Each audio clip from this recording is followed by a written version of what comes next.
추가됐는데 혹시 사고 당시 많지 않았다는 입장 인정하신가요? 죄송합니다. 매니저한테 대리자서 부탁한 적 없다는 입장은 그대로신가요?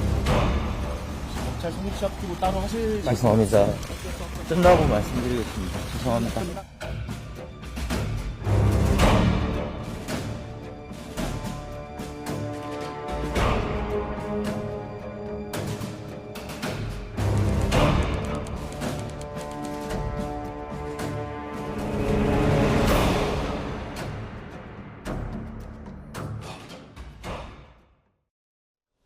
네, 영상으로 보신 것처럼 김호중 씨가 사고 한 달여 만에 이제 피해자와 합의했다라는 소식인데 검찰 수사 단계에서 양측에 연락이 닿은 거라고요? 네, 이게 뭐 거의 사고 한 달 만에 합의가 진행이 된 건데요. 사실은 이 그 수사 단계에서 이 상대방의 주소나 연락처를 함부로 알려주진 않습니다. 왜냐하면 오히려 뭐 피해자에게 합의를 종용한다라든지 아니면 보복을 할 수가 있기 때문에 이런 부분은 수사기관에서 중간에서 좀 조율을 해서 이제 알려주게 되는 건데 지금 피해자의 입장에서는 경찰 단계에서는 알려주지 않았다라고 하는데 네. 이제 검찰 단계에서는 연락이 닿았나 봅니다. 그래서 이제 연락을 하고 나서 하루 만에 이제 합의서에 도장을 찍었다 이렇게 밝혔습니다. 네, 자, 어떻게 이제 합의가 이루어졌는지 뭐 조건 같은 거는 공개가 되지 않았지만 아무래도 이제 합의에 성공하게 되면 이후의 양형에도 조금 김호중 씨에게 유리하게 작용하지 않을까 이런 관측이 있는데 좀 어떻게 보세요? 네, 맞습니다. 많은 범죄가 그렇긴 한데요. 피해자가 있는 범죄의 경우에는 가장 중요한 게 피해자와 합의의 노력을 했느냐, 피해자가 입은 피해를 회복하기 위해서 얼마나 노력했는지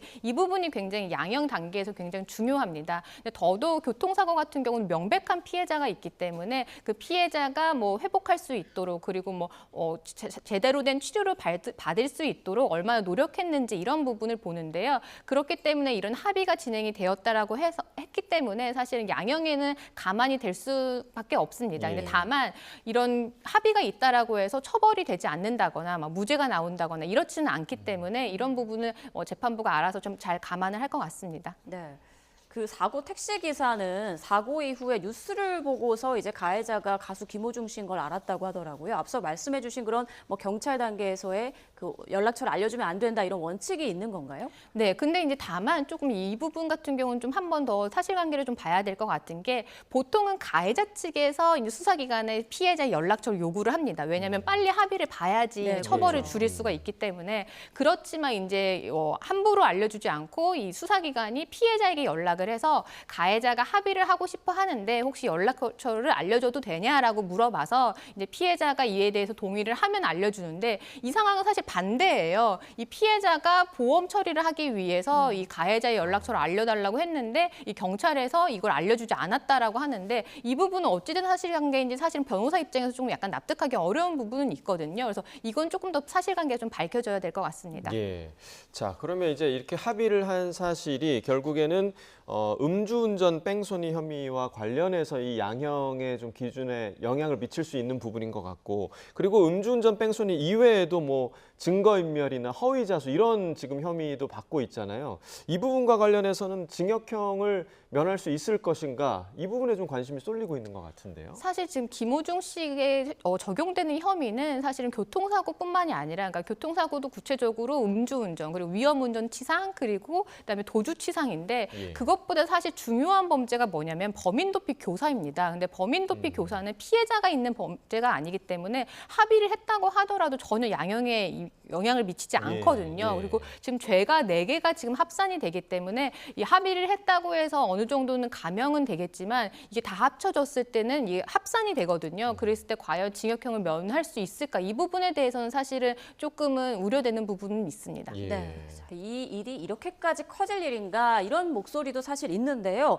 김호중 씨가 만약 처음 사고 냈을 때 차에서 내려서 이제 피해자와 합의하고 그랬으면 벌금형으로 끝낼 수 있었다라는 얘기도 나오더라고요. 네, 맞습니다. 이 사건을 접한 변호사들이 다들 안타까워했을 거예요. 왜냐하면 이 사건이 이렇게까지 구속될 사안인가까지도 사실 많은 사람들이 얘기를 하는데 왜냐하면 만약에 합의가 그 자리에서 잘 되었다라고 하면 처벌을 받는 게 아마 그냥 음주운전 정도였을 거예요. 그런데 지금 김호중 씨에게 적용되는 혐의 중에서 가장 무거운 범죄가 뭐냐면 도주치상이에요. 그러니까 사고를 내고 제대로 조치하지 않고 도주한 게 사실은 사실은 1년 이상의 징역이라서 산술적으로만 따지면 징역형 30년까지 선고할 수 있는 형이거든요.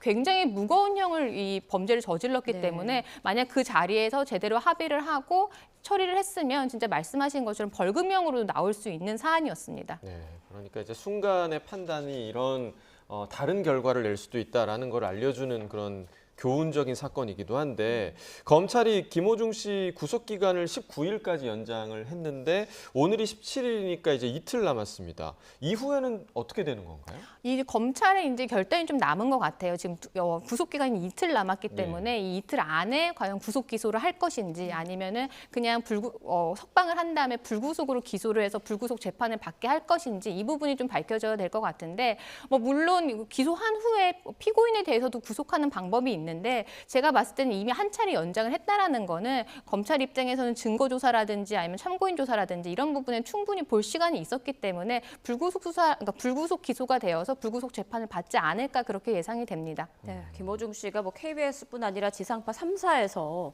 모두 퇴출당한 것으로 지금 전해지고 있는데요. 사실상 연예계 복귀가 좀 어려운 거 아니냐 이런 얘기도 있는데 뭐 연예계 그 방송사의 규율 같은 게 있을까요? 어떻게 보세요? 네, 얼마 전에 KBS에서는 출연 규제 심사위원회에서 김호중 씨에 대해서 한시적 방송 중지 처분을 내렸습니다.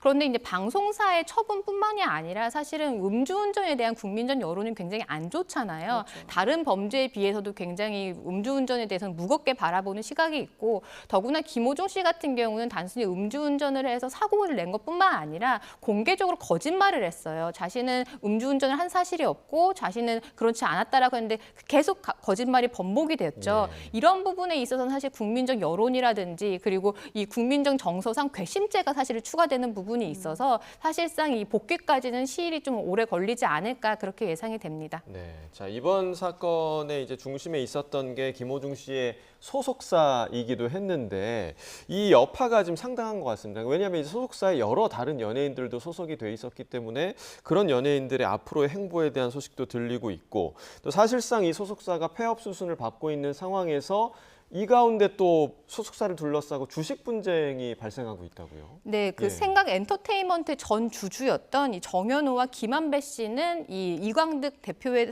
상대로 해서 주주명부 등재 청구 소송을 제기를 했고요. 예. 더불어서 이광득 대표와 이 개그맨 정찬우 씨를 상대로 사기와 주식 양도 계약서 사무소 위조죄로 고소를 했습니다. 그 이유는 자신들은 원래 생각 엔터테인먼트의 주주였는데 자신들의 의사와 상관없이 주식이 그 개그맨 정찬우 씨에게 넘어갔다라고 주장을 하는 건데요.